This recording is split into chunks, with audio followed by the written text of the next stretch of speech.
I talk to people very frequently whose families have provided them with too much protection, and they know it themselves, and that means they're deprived of necessity. You know, one of the things that you see in the United States, for example, is that the children of first-generation immigrants often do better than their children. And the reason for that is that the children of first-generation immigrants have necessity driving them. And you don't know how much you need necessity to drive you, because maybe you're not very disciplined. And if a catastrophe doesn't immediately befall you if you don't act forthrightly today, then maybe you never act forthrightly, right? Because the gap between your foolishness and the punishment is lengthened by your unearned wealth, and so you never grow up and learn, and you have to get yourself away from your dependency in order to allow necessity to drive you forward. And that's to become independent and to become mature.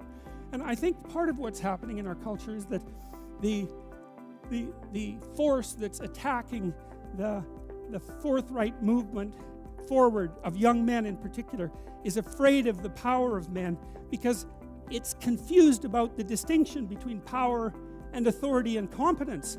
Like a man who has authority and competence has power as a byproduct, but the authority and competence is everything. And people who can't understand that fail to make the distinction between power and authority and competence, and they're afraid of power, and so they destroy authority and competence. And that's a terrible thing, because we need authority and competence. What else is going to allow us to prevail in the long run? And so you get away from your country, and you get away from your kin and from your father's house, right?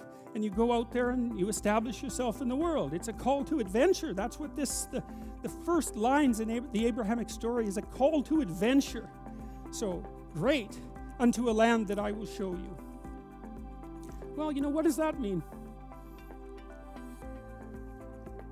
You know, one of the things that I've been struck very hard by a number of writers, Carl Jung obviously among them. I mean, he wrote things like Nietzsche that if you understand them, they just break you into pieces, you know. And one of the things that Jung understood and the psychoanalysts understand, it's one of the most terrifying elements of psychoanalytic thinking, is very tightly allied with religious thinking, which is that you are not the master of your own house. There are spirits that dwell within you, meaning you have a will and you can exercise a certain amount of conscious control over your being, but there are all sorts of things that occur within you that seem to be beyond your capacity to control. Your dreams, for example, that's a really good example, or your impulses, for example. You might think of those as so foreign from you that you don't even want them to be part of you. But more subtly even, how about what you're interested in, what compels you? Like, where does that come from? Exactly. Because you can't conjure it up of your own accord, you know. So if you're a student and you're taking a difficult course, you might say to yourself, well, I need to sit down and study for 3 hours. But then you sit down and that isn't what happens. Your attention goes everywhere. And you might say, well, whose attention is it then if it goes everywhere?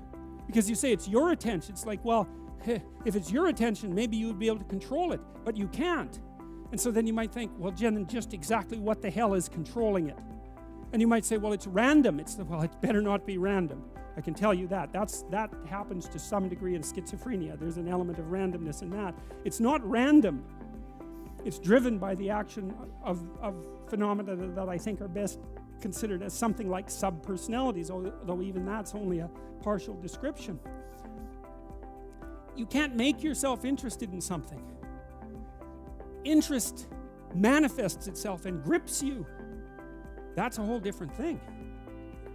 And so what is it that's gripping you, and how do you conceptualize that? Is that a divine power? Well, it's divine as far as you're concerned, because it grips you and you can't do anything about it.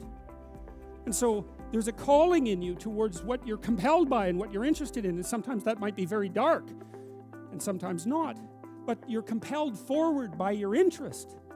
And so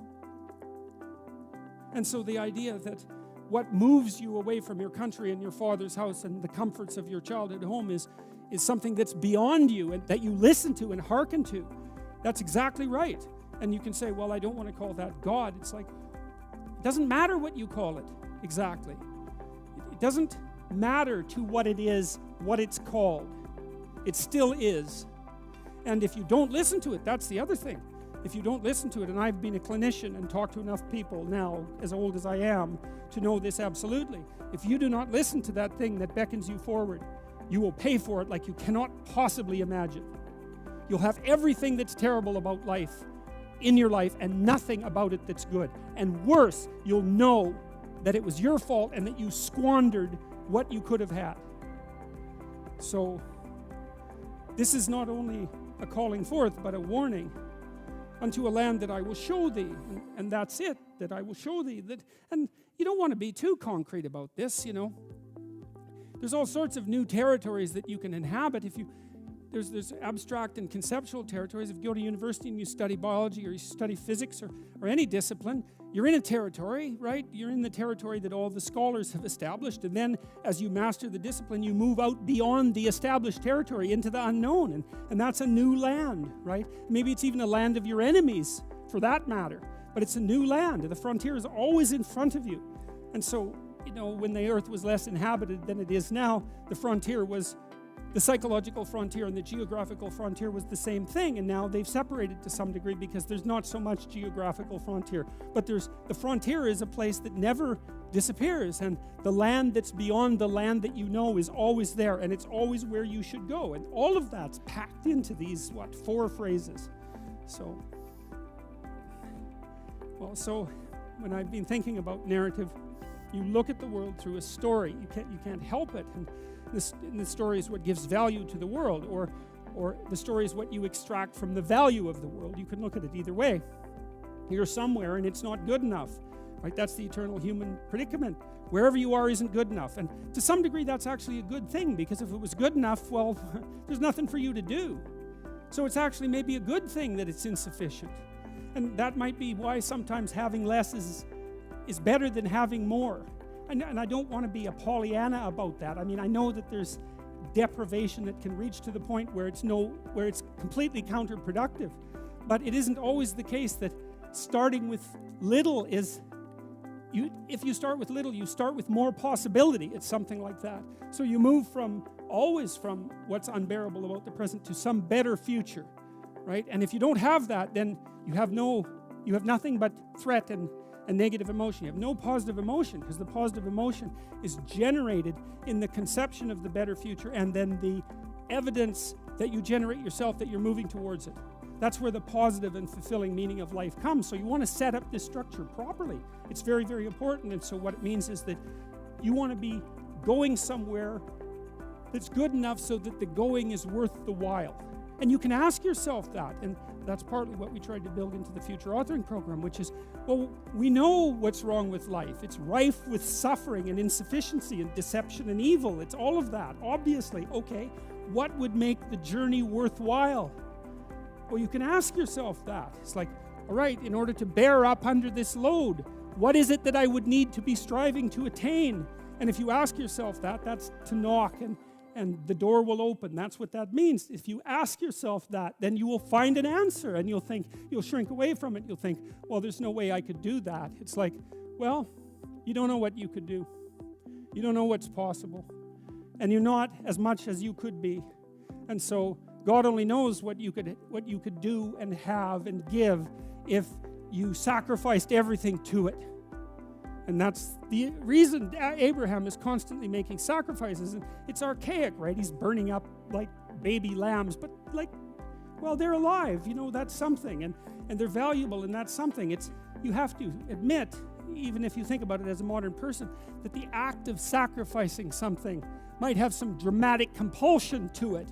To go out into a flock and to take something that's newborn and to cut its throat and to bleed it and to burn it might be a way of indicating to yourself that you're actually serious about something. And it isn't so obvious that we have rituals of seriousness like that now. And so it's not so obvious that we're actually serious about anything. And so maybe that's not such a good thing. And so maybe we shouldn't be thinking that these people were so archaic and primitive and superstitious. It's possible that they knew something that we don't.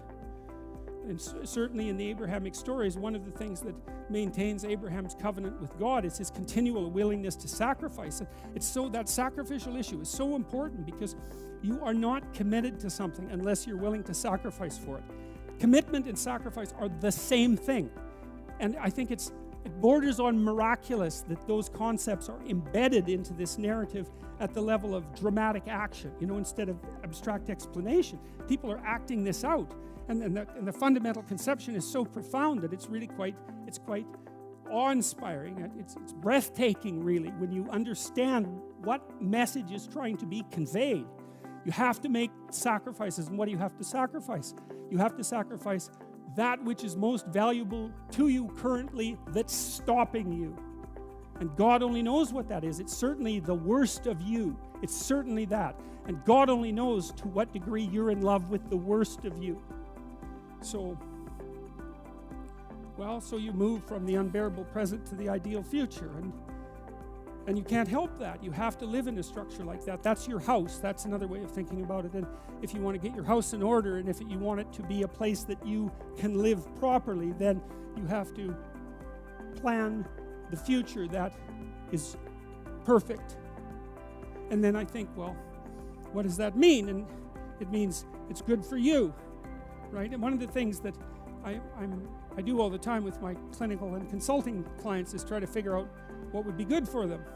But we do more than that. We try to think, okay, well, how can we set this up so it's really good for you, and that all the side consequences of that are things that are good for other people?